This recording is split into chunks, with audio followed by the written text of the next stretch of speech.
નમસ્કાર, આપનું હાર્દિક સ્વાગત છે એજ્યુકેશન ઇન ગુજરાતી ચેનલમાં.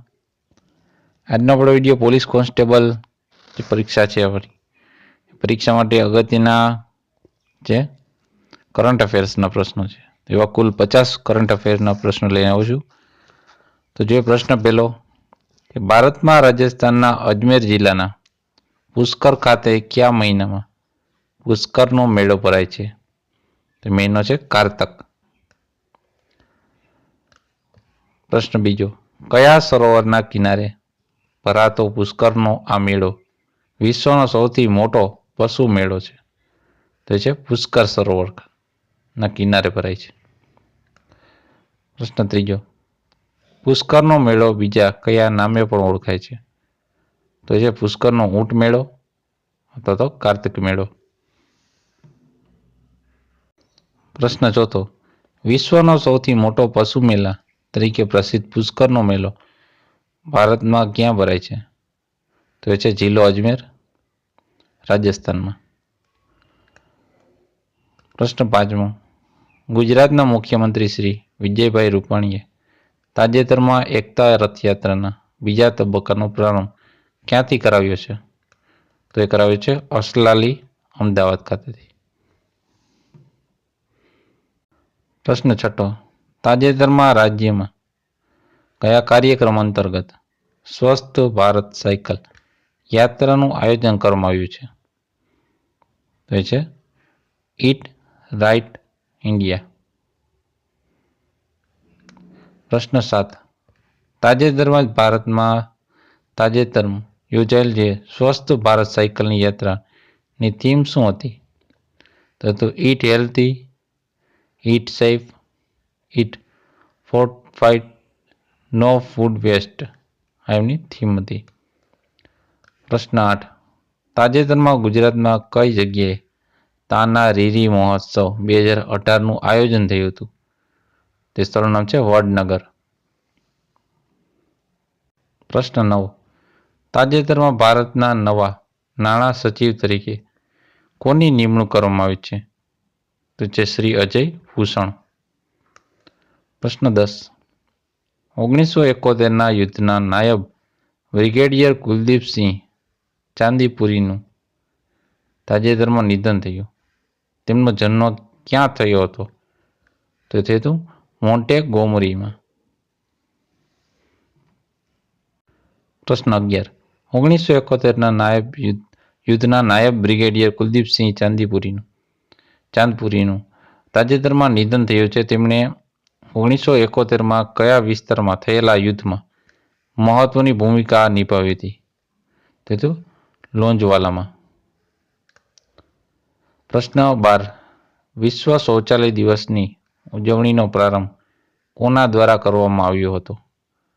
તો એ કરવામાં આવ્યો હતો વર્લ્ડ ટોયલેટ ઓર્ગેનાઇઝેશન તરફથી.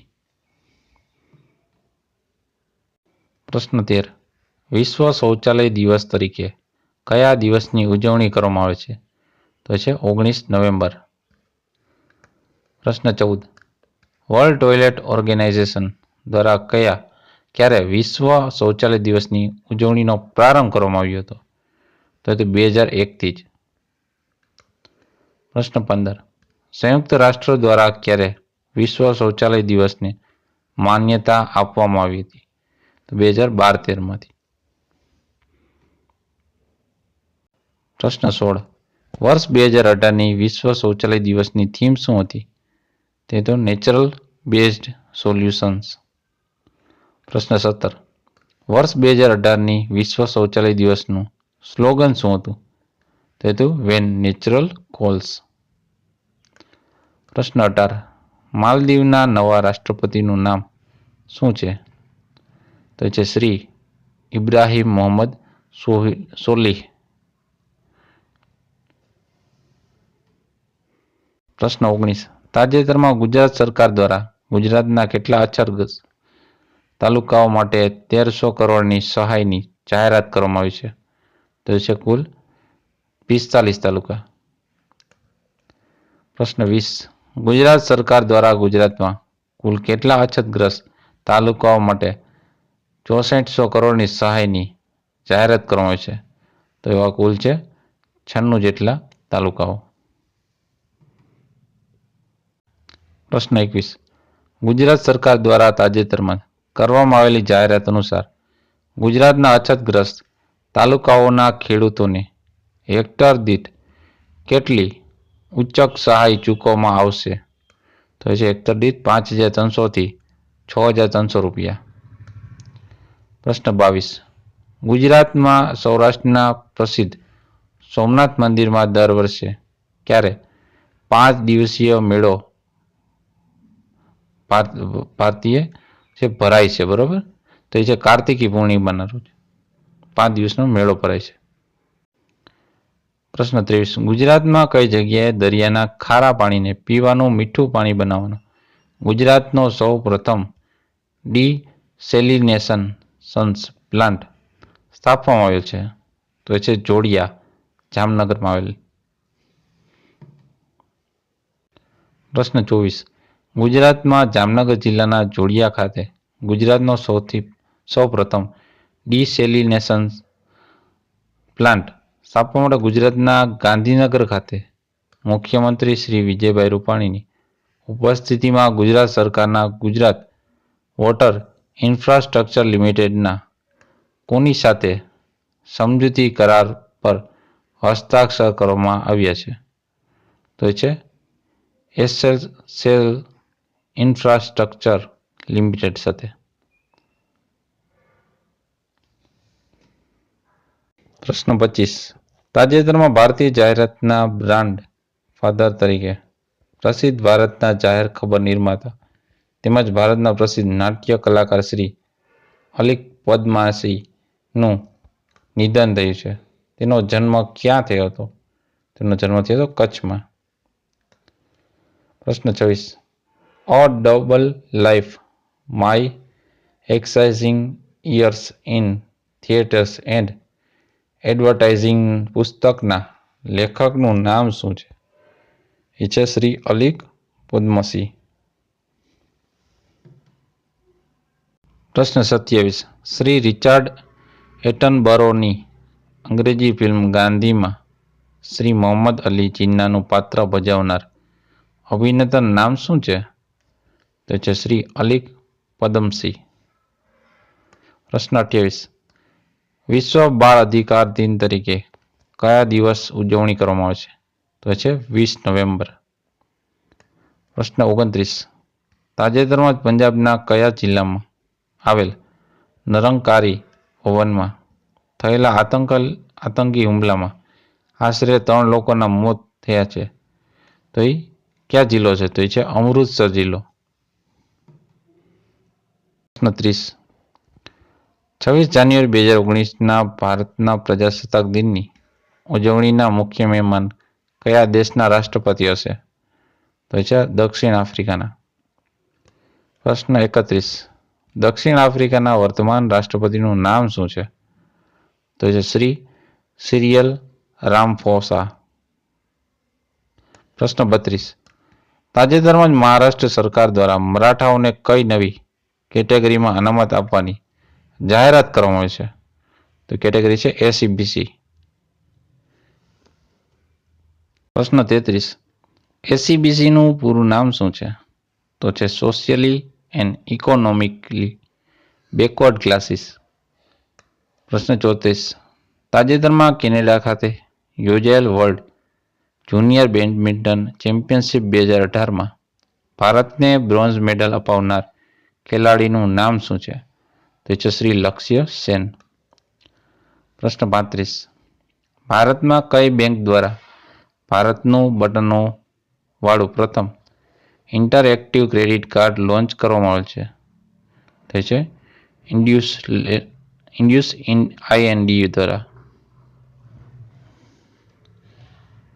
પ્રશ્ન 36. તાજેતરમાં ભારતમાં કઈ જગ્યાએ આવેલા ભારતના સૌથી મોટા લશ્કરી શસ્ત્ર ભંડારમાં વિસ્ફોટ થતા આશરે 6 લોકોના મોત થયા છે? તો એ છે પુલગાંવ, વર્ધા, મહારાષ્ટ્ર. પ્રશ્ન 37. સયાજી રત્ન એવોર્ડ 2018 વિજેતા મહાનુભાવોનું નામ શું છે? શ્રી અમિતાભ બચ્ચન. પ્રશ્ન 35. ગુજરાતમાં ગિરનારની પરિક્રમાને કયા નામે ઓળખાય છે? તો છે લીલી પરિક્રમા. પ્રશ્ન 39. ગિરનારની લીલી પરિક્રમાનો વિધિવત પ્રારંભ ક્યારથી થયો છે? એટલે ક્યારથી થાય છે એમ? તો એ છે કારતક સુદ 11 પ્રશ્ન 40. ગિરનારની લીલી પરિક્રમાની લંબાઈ કેટલા કિલોમીટરની છે? તો છે આશરે 36 કિલોમીટરની. પ્રશ્ન 41. તાજેતરમાં રશિયાની મદદથી ભારતમાં કઈ જગ્યાએ 2 યુદ્ધ જહાજો બનાવવા માટે કરાર થયો છે? તો એ છે ગોવા. પ્રશ્ન 42. તાજેતરમાં જાહેર થયેલ IMD વર્લ્ડ ટેલેન્ટ રેન્કિંગ 2018માં ભારત કયા ક્રમે છે? તો એ છે 53મા ક્રમે. પ્રશ્ન 43. IMD વર્લ્ડ ટેલેન્ટ રેન્કિંગ 2017માં ભારતનું કયા ક્રમે હતું? બરોબર, તો એ છે 51મો વર્લ્ડ રેન્કિંગમાં. 44મો પ્રશ્ન. તાજેતરમાં જમ્મુ કાશ્મીર વિધાનસભાનું વિસર્જન કરનાર જમ્મુ કાશ્મીરના રાજ્યપાલનું નામ શું છે? એ છે શ્રી સત્યપાલ મલિક. પ્રશ્ન 45.